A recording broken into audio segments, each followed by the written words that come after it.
बढ़ते कोरोना संक्रमण के बाद हरियाणा सरकार का बड़ा फैसला, निरस्त हुई 10वीं बोर्ड की परीक्षा। कल सीबीएसई ने रद्द की थी 10वीं की परीक्षा।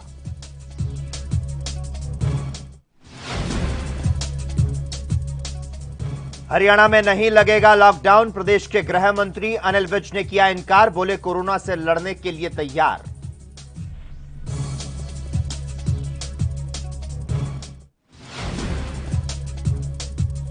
बढ़ते कोरोना संकट के बीच डॉक्टर अरविंद कुमार की अपील, घर में रहें और मास्क पहनें। मेदांता अस्पताल में इंस्टीट्यूट ऑफ चेस्ट सर्जरी के चेयरमैन हैं डॉक्टर अरविंद।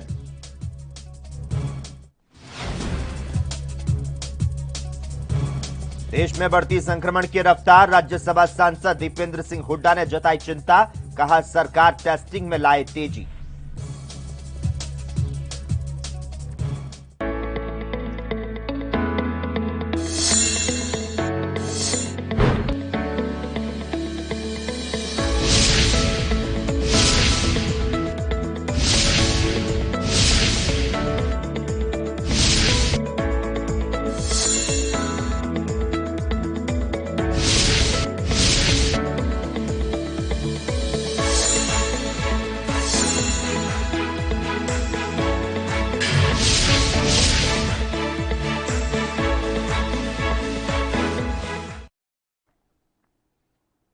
नमस्कार, हरियाणा चौपाल में आपका स्वागत है और मैं हूं आपके साथ लोकेश जगबानी। देश में कोविड-19 का कहर थमने का नाम नहीं ले रहा, जहां लगातार कोरोना के मामलों में इजाफा हो रहा है। अंबाला में बीते दिनों रिकॉर्ड तोड़ 5000 से ज्यादा मामले सामने आए। ऐसे में अब प्रदेश सरकार के माथे पर चिंता की लकीरें साफ नजर आने लगी है। इसी कड़ी में गृह मंत्री अनिल विज ने एक बार फिर से प्रदेश भर के सभी उपायुक्त, पुलिस और निगम कमिश्नर के साथ वीडियो कॉन्फ्रेंसिंग के जरिए कोविड-19 नियमों का पूरी तरह से सख्ती से पालन करवाने के लिए आदेश जारी कर दिए। अनिल विज ने कहा कि अगर हरियाणा में सरकारी अस्पतालों में बेड कम पड़ते हैं तो एपिडेमिक एक्ट के तहत सरकार निजी अस्पतालों को एक्वायर करेगी, जिसके लिए अधिकारियों को आदेश जारी कर दिए गए हैं।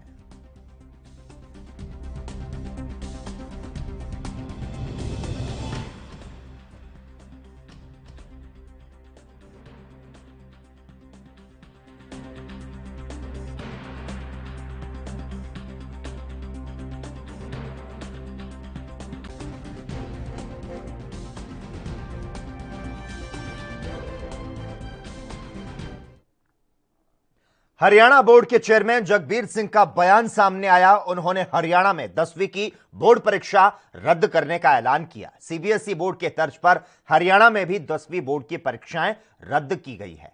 आपको बता दें, कोरोना के चलते बोर्ड परीक्षाओं को लेकर हरियाणा सरकार ने बड़ा फैसला लिया है। वहीं 12वीं बोर्ड की परीक्षाओं पर कुछ दिन के बाद फैसला आएगा।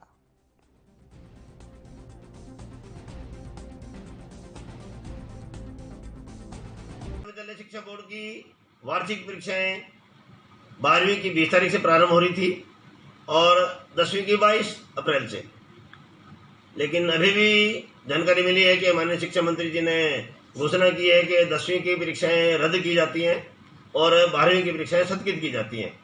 उनका कहना है कि जिस प्रकार से सीबीएसई ने किया है, बोर्ड, शिक्षा विभाग और बोर्ड उसी के अनुसार कार्रवाई करेंगे। तो सर कहाँ तक सही मानना? बच्चों के हित के लिए जो सरकार ने निर्णय लिया है तो उसको सही मानना चाहिए हमें, क्योंकि पहले बच्चे का हित है। 9th और 11th जान है तो जान है। 9th और 11th के कर दिए गए सर। हाँ, 9वीं और 11वीं की जो परीक्षा चल रही है वो 17 तारीख को अंतिम परीक्षा है।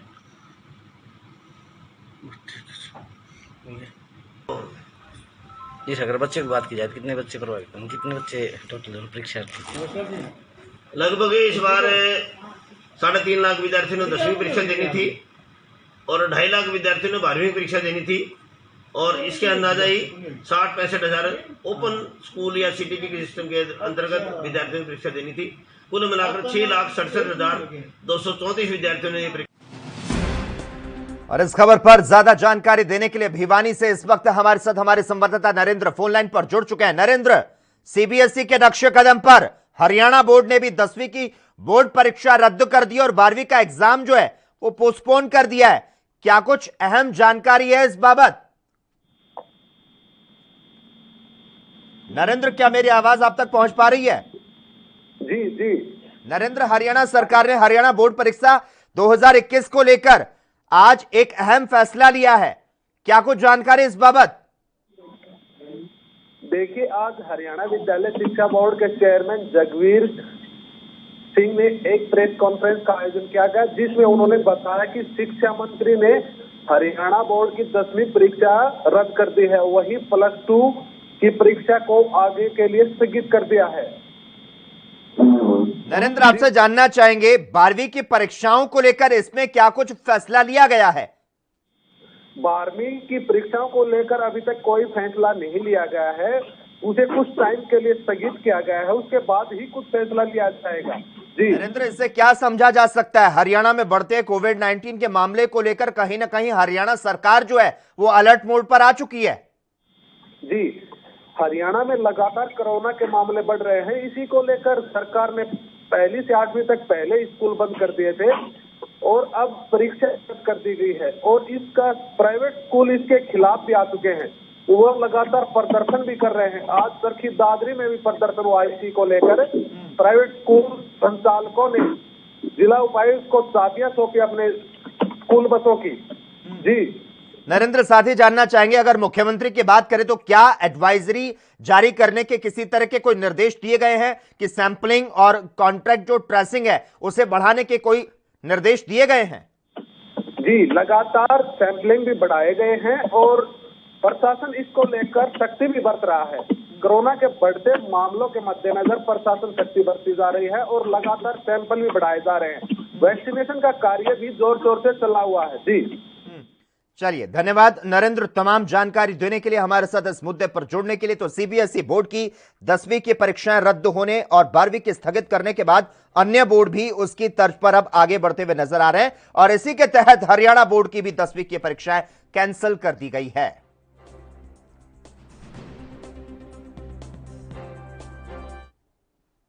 हरियाणा सरकार का बेटी बचाओ बेटी पढ़ाओ अभियान बिल्कुल सार्थक होते हुए नजर आ रहा है। जहां एक तरफ हरियाणा सरकार ने बल्लभगढ़ विधानसभा में महिलाओं का कॉलेज देकर बेटियों का सम्मान बढ़ाया और उसी कड़ी में सेक्टर 3 बल्लभगढ़ में राजकीय कन्या सीनियर सेकेंडरी स्कूल की भव्य इमारत लड़कियों की शिक्षा के लिए जनता को समर्पित की गई। स्कूल के उद्घाटन के मौके पर केंद्रीय राज्य मंत्री कृष्णपाल गुर्जर और हरियाणा के परिवहन एवं खनन मंत्री मूलचंद शर्मा मुख्य अतिथि के रूप में पहुंचे और स्कूल का विधिवत उद्घाटन किया।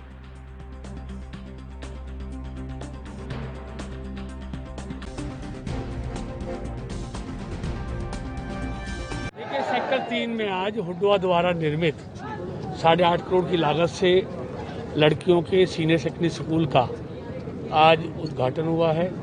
मेरे साथ यहाँ के स्थानीय विधायक और हरियाणा सरकार में कैबिनेट मंत्री मूलचंद शर्मा जी भी हैं, जिन्होंने बल्लभगढ़ विकास में 4 चांद लगाए हैं। हर वो सुविधा बल्लभगढ़ क्षेत्र के लोगों को दी है जिसकी उनको ज़रूरत थी। आज उसी कड़ी में यहाँ के बच्चों के लिए, एरिया के बच्चों के लिए एक सीनियर सेकेंडरी स्कूल लड़कियों के लिए उन्होंने दिया है, जिस पर लगभग 8.5 करोड़ लागत आई है। और आप देखेंगे वास्तव में आदरणीय मोदी जी की सरकार में नई शिक्षा नीति की जितनी उसकी तारीफ हो रही है, इस तरह हरियाणा में भी मनोहर जी के नेतृत्व में जिस तरह शिक्षा नीति में आमूल परिवर्तन किया गया है और हर चीज़ मेरिट पर हो रही है, चाहे टीचरों के ऑनलाइन ट्रांसफ़र हो, चाहे बच्चों के लिए सरकारी स्कूलों में मॉडल संस्कृति स्कूलों की स्थापना की बात हो, मॉडल स्कूल की स्थापना की बात हो।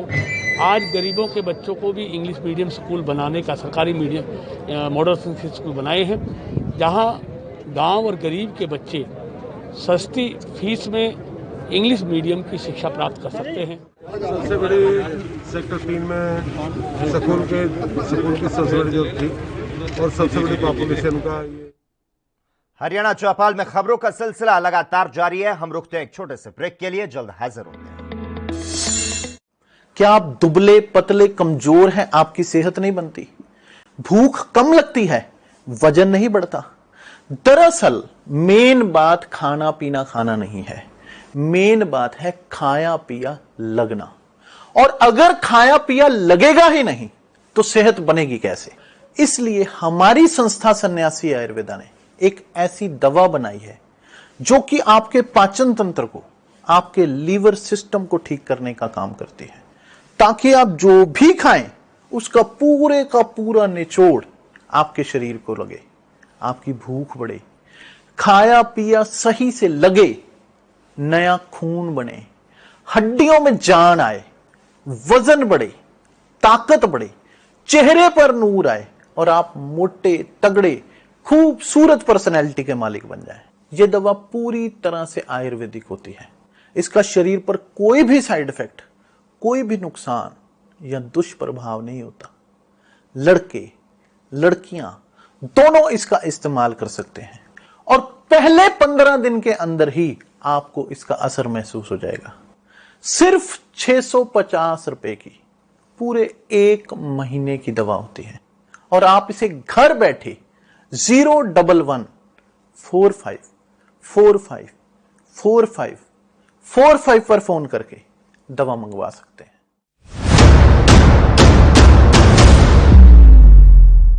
हक की बात दोपहर 12 बजे सिर्फ ANB न्यूज।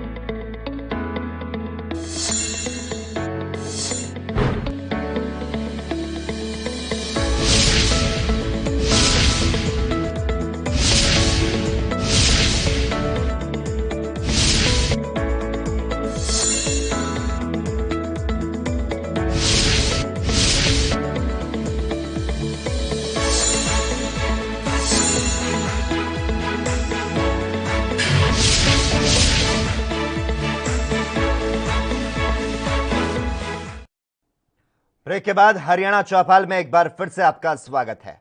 हरियाणा में लगातार बढ़ते कोरोना संक्रमण और मजदूरों के वापस लौटने के सिलसिले के बीच हरियाणा के उप मुख्यमंत्री दुष्यंत चौटाला ने बड़ा बयान दिया। चौटाला ने हरियाणा में लॉकडाउन लगेगा या नहीं लगेगा, इस पर स्थिति साफ की। दुष्यंत चौटाला ने दावा करते हुए कहा कि हरियाणा में लॉकडाउन नहीं लगेगा और ऐसे में मजदूरों को हरियाणा छोड़कर जाने की कोई जरूरत नहीं है। चौटाला ने कहा कि मजदूर बेफिक्र रहें, हरियाणा में लॉकडाउन नहीं लगने वाला। इस दौरान चौटाला ने कहा कि नाइट कर्फ्यू पड़ोसी राज्यों के आग्रह पर लगाया गया। हरियाणा बाकी अन्य राज्यों से बेहतर स्थिति में है। सरकार ने कोरोना की दूसरी लहर से निपटने के लिए पूरी तैयारी कर ली है। चौटाला ने सभी मजदूरों का विश्वास दिलाने की कोशिश की है कि हरियाणा में लॉकडाउन नहीं लगेगा। आपको बता दें, देश में कोरोना के 2 लाख से ज्यादा मामले सामने आ रहे हैं, जिसकी वजह से महाराष्ट्र में पहले ही लॉकडाउन हो चुका है और अब दिल्ली में वीकेंड लॉकडाउन के बाद लोगों में डर का माहौल है।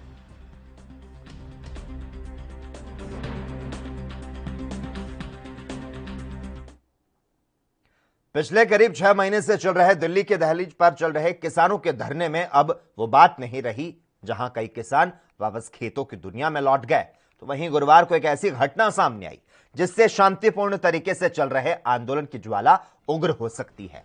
दरअसल हुंडली बॉर्डर पर धरने पर बैठे किसानों की झोंपड़ियों में भीषण आग लग गई, जिसमें कई झोंपड़ियां जलकर खाक हो गई।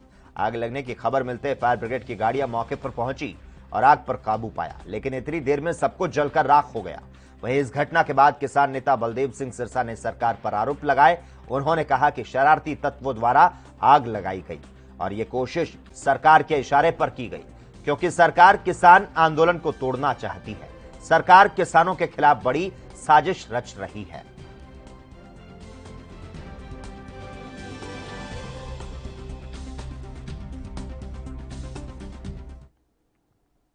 बुधवार को राज्यसभा सांसद दीपेंद्र सिंह हुड्डा हरियाणा के रोहतक पहुंचे थे, जहां हुड्डा ने देश में बढ़ते कोरोना महामारी के मामलों पर चिंता जताई। उन्होंने कहा कि सरकार को टेस्टिंग की संख्या बढ़ानी चाहिए, तो साथ ही अस्पताल में बेड की संख्या और दवाई की उचित व्यवस्था करनी होगी, ताकि महामारी पर काबू पाया जा सके। दीपेंद्र सिंह हुड्डा ने नाइट कर्फ्यू को लेकर कहा कि यह सिर्फ रात का खेल नहीं, बल्कि सख्त कदम उठाने होंगे।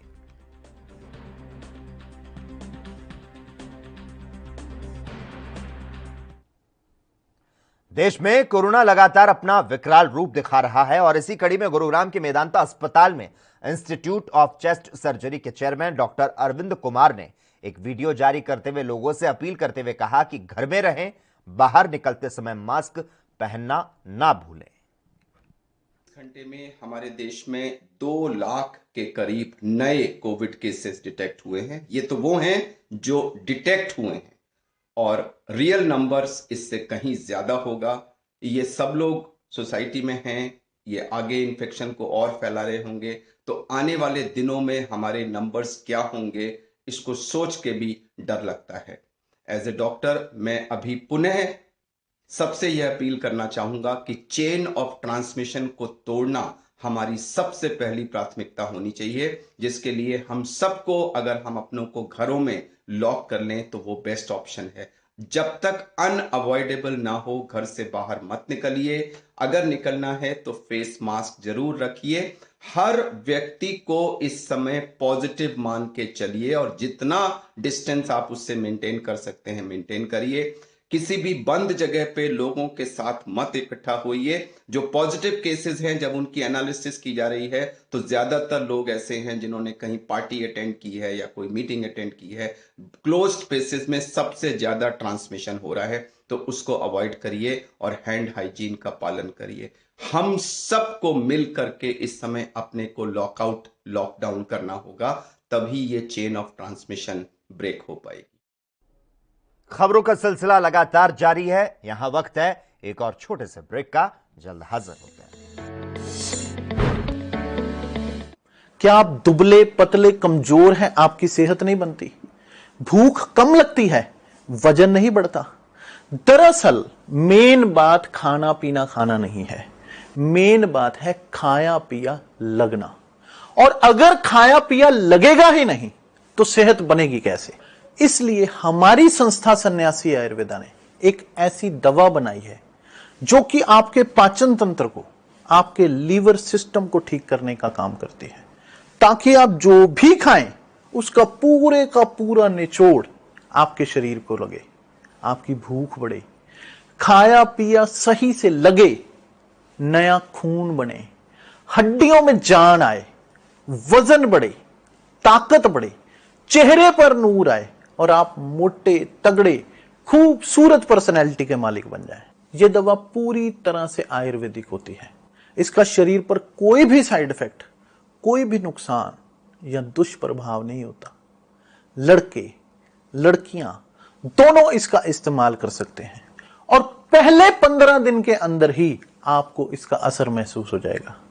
सिर्फ 650 रुपए की पूरे 1 महीने की दवा होती है और आप इसे घर बैठे 01145454545 पर फोन करके दवा मंगवा सकते हैं।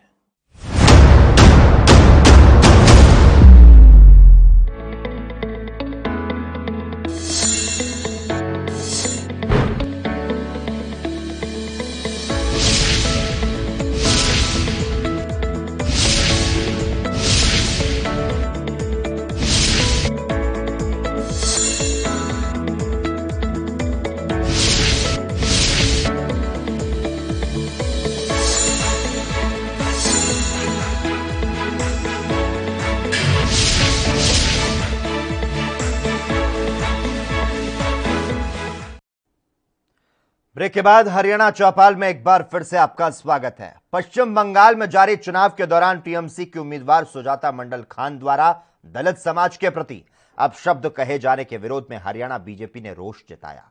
बीजेपी जिला अध्यक्ष बलदेव ग्रोहा के नेतृत्व में बीजेपी नेता और कार्यकर्ता लघु सचिवालय पहुंचे और एडीसी को राष्ट्रपति के नाम ज्ञापन सौंपा। तो साथ ही टीएमसी की प्रत्याशी सुजाता खान का नामांकन रद्द करने और कड़ी कार्रवाई करने की मांग की गई।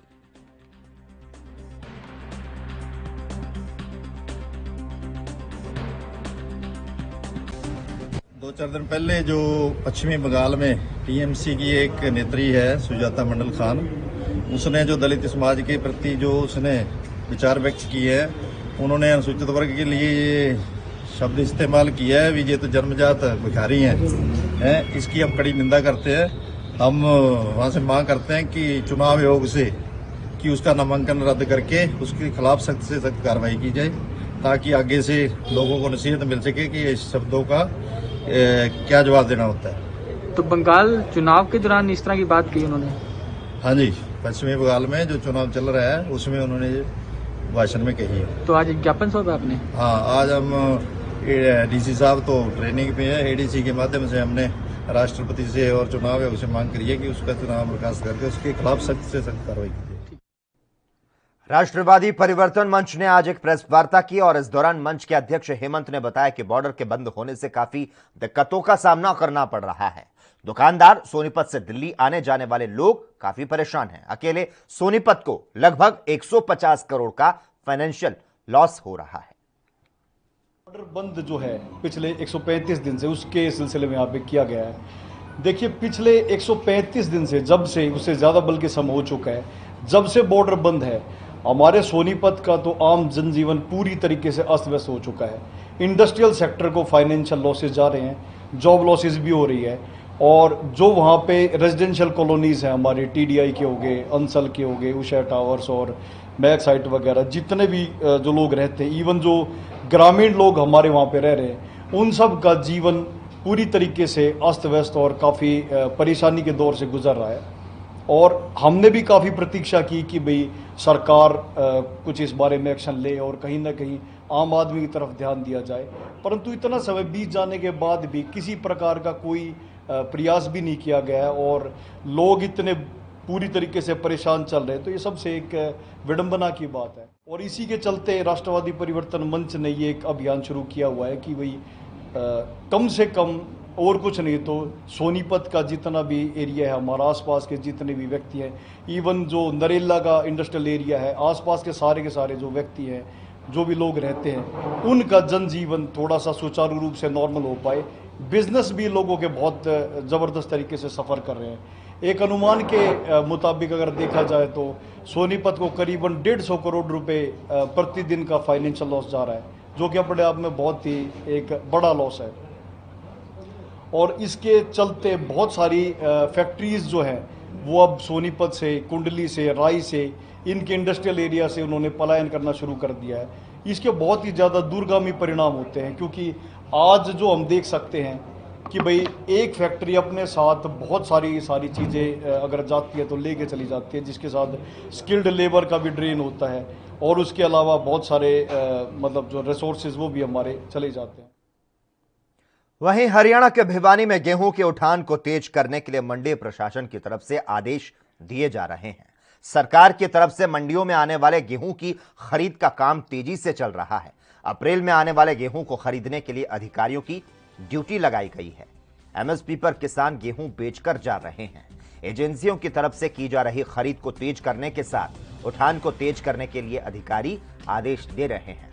अभी तक 30% गेहूं का उठान हुआ है और इस बीच भिवानी अनाज मंडी में व्यवस्था को संभालने के लिए जिला प्रशासन ने फर्स्ट इन फर्स्ट आउट व्यवस्था को तत्काल प्रभाव से रद्द कर शेड्यूल से खरीद शुरू कर दी है। किसानों को असुविधा ना हो, इसके लिए शेड्यूल से खरीद करने का निर्णय लिया है। देखिए, कोरोना का टाइम है और सीएम साहब ने ये जमींदारों की भलाई के लिए ये किया है, भाई मंडी में ज़्यादा भीड़ न हो, जमींदार का माल ज़्यादा खराब न हो। क्यों, जमींदार के पास जितना गेहूँ हो, जमींदार अपने पास 2 दिन, 5 दिन, 7 दिन, 10 दिन रख सकता है। मंडी में लेके आएंगे तो भीड़ ज़्यादा हो जाएगी, उठाने में, गाड़ी लोड करने में, अनलोडिंग करने में काफ़ी जमींदार को दिक्कतें आएंगी। तो इनको सभी सुविधाओं को ध्यान में रखते हुए सरकार ने ये फैसला किया गया है कि जमींदार का जब भी शेड्यूल हो, जब उसके पास मैसेज आए, तब अपने गेहूँ की फसल को मंडी में लेके आए। सरसों की फसल को जमींदार कभी भी लेके आ सकता है। सर, इसमें मैसेज जो किसान ना आ पाए समय पर, वो क्या कर सकते हैं? जो किसान समय पर नहीं आ पाए, उसके पास पोर्टल में उनके पास मैसेज आएगा, उससे अपनी डेट को चेंज कर सकते हैं। जमींदार के खुद हाथ में है, अपना शेड्यूल दोबारा डाल सकते हैं भी मैं इस डेट को लेके आना चाहता हूँ।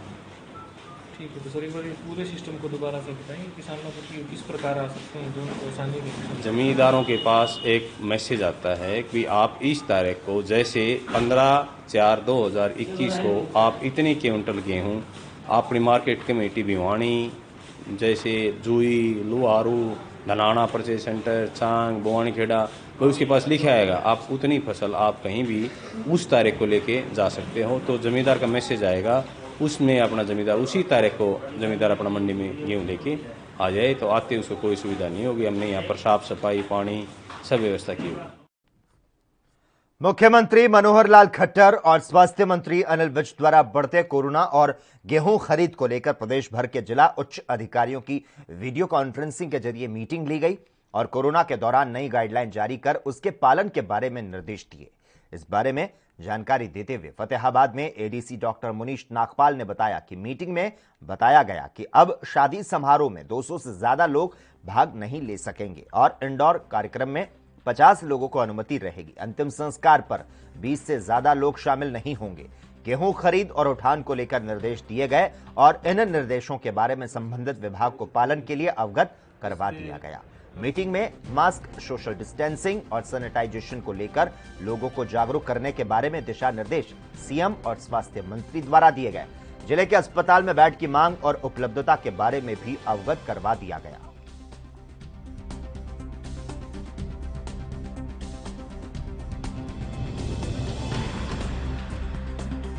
वीडियो कॉन्फ्रेंस राज्य स्तर की आयोजित की गई, जिसमें समय समय पर सरकार द्वारा भी ये हिदायतें दी जाती रही हैं। आज भी उन्हीं हिदायतों के बारे में सभी को ये सेंसिटाइज किया गया और सुनिश्चित करने के लिए कहा गया कि ज़्यादा से ज़्यादा सभी व्यक्ति मास्क लगाएं और निर्धारित दूरी का उसकी पालना करें और ज़्यादा से ज़्यादा संख्या में मास्क गैदरिंग को रोकने की कोशिश है। और सैनिटाइजेशन को सभी जगह सैनिटाइज करें, अपने हाथों को सैनिटाइज करें, जगह को सैनिटाइज करें और मास्क गैदरिंग पे जहाँ ज़्यादा संख्या में लोग इकट्ठे होते हैं उस मास गैदरिंग को रोका जाए और जो संख्या सरकार द्वारा निर्धारित की गई है उसकी पालना सुनिश्चित करने के लिए सभी संबंधित विभागों को निर्देश दिए। तो इंडस्ट्री को भी लेकर बात हुई, जिस तरह से मजदूर पलायन कर रहे हैं उनको भी मतलब रोका जाने के लिए मुख्यमंत्री जी ने बात करी है अभी इतना, क्योंकि लॉकडाउन का भय लगाकर वो जो मजदूर है इंडस्ट्री से जा रहे हैं, इसको लेकर भी बात हुई है। मैं ये कहना चाहूँगा कि जो हमें आज जो हिदायतें दी गई हैं उसमें मास्क के बारे में, डिस्टेंस के बारे में, सैनिटाइजेशन के बारे में, चेक ऑन मास्क गैदरिंग की बात है और जो इंडस्ट्रीज के बारे में जो हिदायतें सरकार द्वारा जारी की जाएंगी उसी सभी विभागों द्वारा पालना की। और इसी के साथ ही हरियाणा चौपाल में बस इतना ही। तमाम अहम खबरों के लिए आप देखते रहिए ANB न्यूज।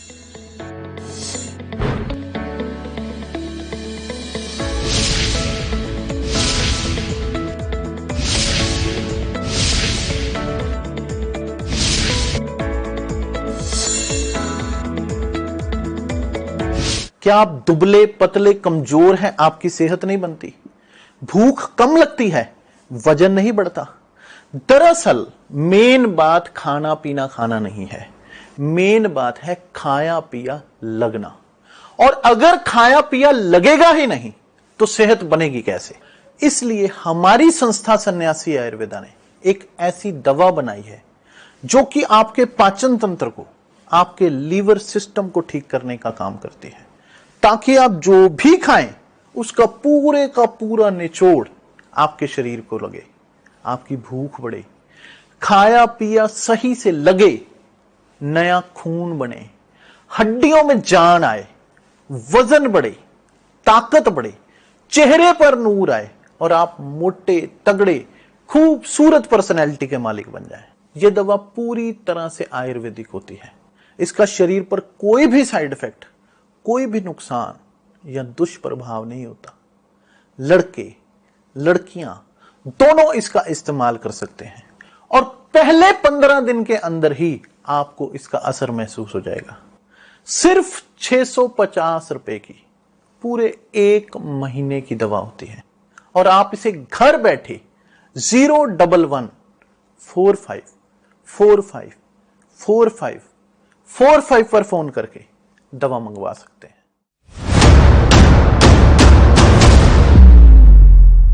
हक की बात दोपहर 12 बजे सिर्फ ANB न्यूज पर।